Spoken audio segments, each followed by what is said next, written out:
તમારી નેગેટિવિટી અને એવું આ પૃથ્વી પર સોરી ટુ સે એવું બનવાનું જ નથી કે તમને નેગેટિવ વિચાર ન આવે. બધા એમ કે પોઝિટિવ વિચાર કરવાના. હા, પણ નેગેટિવ વિચાર આવે કે બાયણા બંધ કરી દેવાય કે નહીં, નો એન્ટ્રી, પ્રેગ્નેન્ટ છું, શક્ય જ નથી.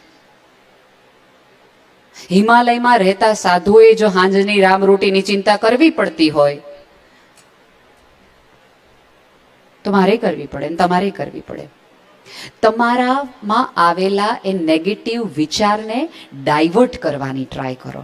આપણે ત્યાં તકલીફ એ છે કે એમ કરવામાં આવે છે કે એને રોકવાના, એને આવવા નહીં દેવાના. કોઈ એવું નથી કહેતું કે એને ડાયવર્ટ કરવાના. એનર્જીને હંમેશા ડાયવર્ટ કરવાની હોય, યુટિલાઇઝ કરવાની હોય, એને બંધ ન કરી દેવાની હોય. તો તે ફૂટે, ત્રાટકે અને એક સેકન્ડમાં કડડ ભૂસ કરી નાખે તમારી વ્યવસ્થાને. જેટલું જરૂરી ગર્ભયાત્રા છે એટલું જ જરૂરી વાતાવરણ છે. ક્યારેક એવું બનશે કે તમે આ ગર્ભયાત્રા કરી પછી બાળકમાં થોડા ચેન્જીસ આવે એટલે તમે બાયું ચડાવતા અહીંયા આવશો. તમે કીધું તેવું બધું કર્યું તોય આવું ન થયું. હવે આમ જ હાથ રાખીને આવશો અને 3 જણને કહેશા કરતા નહીં હો. ત્યાં હું બીજું તમને કહું કે વાતાવરણ જેટલો વારસો અગત્યનું છે એટલું જ વાતાવરણ મેરીજાન અગત્યનું છે.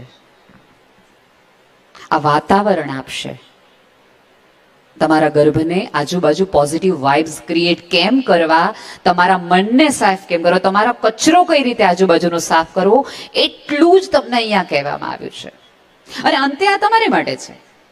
તમને સુંદર આ પ્રકારનું, આવા પ્રકારનું. અને બહુ જ સરસ ભાઈએ, આશીષભાઈ સાથે મારી વાત થઈ ત્યારે બહુ જ મને મજા આવી એવી વાત એ હતી કે એમના મનમાં એવું હતું કે એણે એટલા સરસ વાતો કરી કે સત્યવાન હોવું જોઈએ, પ્રેમવાન હોવું જોઈએ, કરુણાવાન હોવું જોઈએ. તો ટ્રાય પહેલી તમારી કામવાળીથી કરો. તમે એવું માનો છો કે તમારું બાળક તમે એની સાથે જે સંવાદ કરો એ જ સાંભળે, બીજા સાથે કરો એ સંવાદ ન સાંભળે? તમારા સાસુ સાથે સંવાદ કરો એ ન સાંભળે એમ? તમારા ફોનમાં વાતો તમે કરતા હોય ન સાંભળો એમ? એ સાંભળતું જ હોય. જો એમ આમ બેસીને પલોઠી વાળીને અદબ વાળીને એમ કહેતી બેટા તારા પપ્પા આમ, તારા મમ્મી આમ, એવું તમે સરસ સરસ બધું પોઝિટિવ કીધું છે એટલે તમે કહો. પછી જેવો ફોન આવે તમારા મમ્મીનો, શું બેટા ખાતું? મને ગલકા ખાવા નહોતા હતા તો એવું કાચું શાક બનાવી દીધું, મને જરાય પાયું ને. એક વખત 6 મહિના નો હાચવી લે માણા. તમને શું લાગે તમારું બાળક આ ન સાંભળે એમ? આઈ સાંભળે, આઈ સાંભળે. એક થેરાપીમાં, કલર થેરાપીમાં, આમ શ્યોર તમે બધા એમાં જાણતા હશો કે તમે જ્યારે કોઈ વસ્તુ ખાઓ ત્યારે એનું વર્ણન પણ બાળકને કરો. તુરિયા આવા છે, ચોક્કસ એને કે મને ભાવતા નથી પણ હું ઈચ્છું છું કે આનાથી તને પોષણ મળવાનું છે એટલે હું ખાઉં છું. કારણ કે અંદર અનકોન્શિયસ માઇન્ડ એમ કે ગુલકા ખાવાના જ કઈ, ગુલકા ખાવાના જ કઈ. અને ઓલું માઇન્ડ એવું કે છે કે ખાવું પડશે બાળક આપણે સારું જોઈએ. એટલે તમારું મન જ અંદરથી લડી રહ્યું છે. એ સમયે બેસ્ટ વે આ છે. ગલકા મેં ક્યારેય બેટા આજ સુધી નથી ખાતા. જિંદગીમાં મારી સામે જોવું નહીં આ શાક તરફ. પણ યાર તું મારું એવું અંશ, તમારી એવી લવ અફેર છો કે જેની માટે હું તમામ વિદ્રોહ કરવા તૈયાર છું મારી જાત સાથે. તારી માટે ગલકા તો શું ઝેર ખાઈ લઉં દોસ્ત. તો તમારું બાળક પ્રેમમાં શ્રદ્ધા રાખતા શીખશે, પ્રેમમાં કશું પણ કરી જવા માટે, છૂટવા માટે તૈયાર રહેશે. કારણ કે તમે ત્યારથી એ વાત કરી. તમે રડો, મૂંઝાવ ત્યારે તમારા મનમાં 100 વિચાર આવતા હોય. તમે રડો ને ત્યારે તમારા બાળક સાથે રડો. એના તમારા મૂંઝારાઓ એને કયો. કારણ કે જગત છે એ પોઝિટિવ 100% નથી. અધ્યાત્મ એ નથી કે તમે બધું છોડીને જગતમાં આમ થઈ નિષ્કામ થઈને બેસો. અધ્યાત્મ એ છે કે જગતની તમામ પીડાની તમે સભાનતાથી દૂર કરવા માટે સક્રિય રીતે તમે ભાગીદારી દેખાડો. મારી માટે જીવનનું અધ્યાત્મ એ છે કે તમે આંખ બંધ કરી લો, જગત બહુ સુંદર છે કાંઈ નથી. ના, જગતમાં હળાહળ પીડા છે, હળાહળ તકલીફો છે, ગરીબી છે, પણ એને બદલવાની મારી તૈયારી છે. એની માટે એક પગલું લેવાની તૈયારી મારી છે. જગત આખામાં અંધકાર છે, પણ મારા ઘરના દીવાથી હું ચોક સુધીના દીવાની જવાબદારી લેવા તૈયાર છું. જગત આખું ગોબરું છે, પણ મારું આંગણું ચોખ્ખું કરવું અને ઉપરવાળો જોવે તેમ એટલું તો કેવું છે કે જગત આખું ખરાબ છે, પણ આ ખૂણો રૂપાળો છો, નેહલ આજ કચરો વાળ્યો લાગે છે. એટલું તો હું કરી શકું ને, એટલી તો હું જવાબદારી લઈ શકું ને.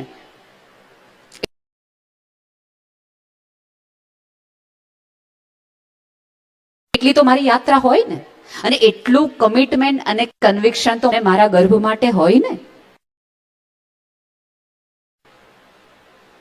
જ્યારે જ્યારે પાટા મારે ત્યારે તમને શું લાગે છે? એ હલનચલન શેની છે?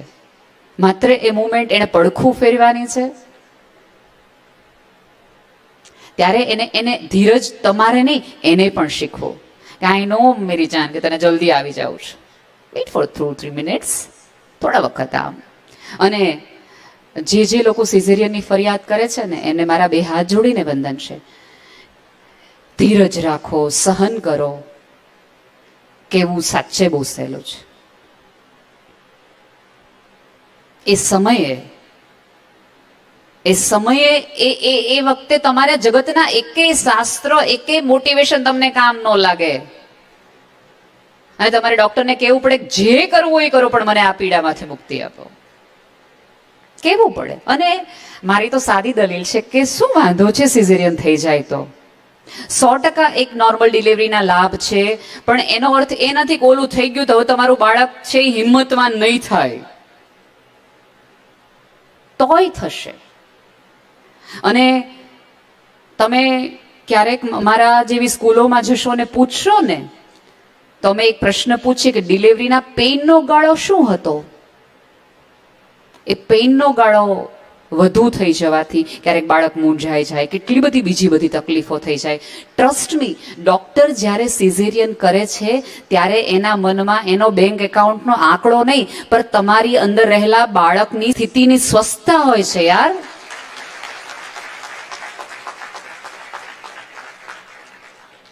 આટલા નિમ્ન વિચાર સાથે જો આપણે એ લેબર પેનના બેડ ઉપર સૂશું ને, તો એ અસરે બાળકને થશે કે શ્રદ્ધા નહીં રાખવાની હો, સેજામ જોવાનું, છેતરાય નહીં જવાનું બેટા, ડોક્ટર સિઝેરિયન કરશે તો.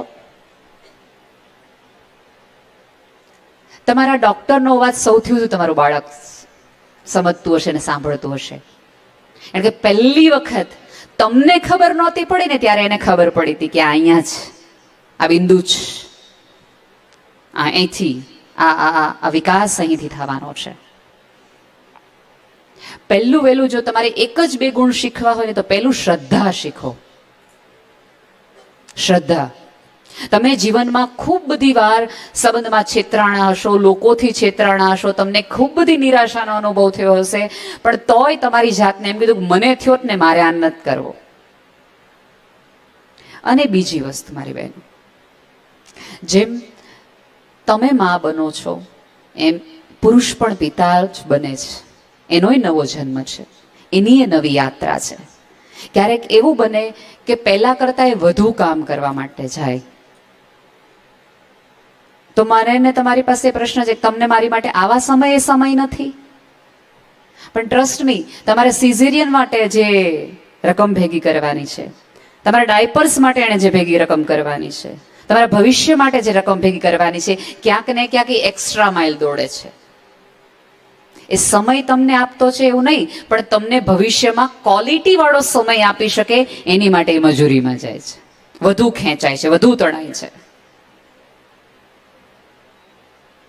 એના ઉપર પણ એટલી શ્રદ્ધા રાખો. પેરેલલ બંને સાથે માતા પિતા બનો, એક માં બની જાય ને એક બાપ બની જાય, એવી યાત્રાઓ હવે શક્ય નથી આ પૃથ્વી પર. મેં કીધું એમ, અગાઉ વાત કરીએ એમ, 1-2 શબ્દ છે સંપૂર્ણ. સંપૂર્ણતાનો આગ્રહ જેણે જેણે આ પૃથ્વી પર રાખ્યો છે ને, એ જોખમી છે. આ જગતમાં કશું જ પણ સંપૂર્ણ નથી.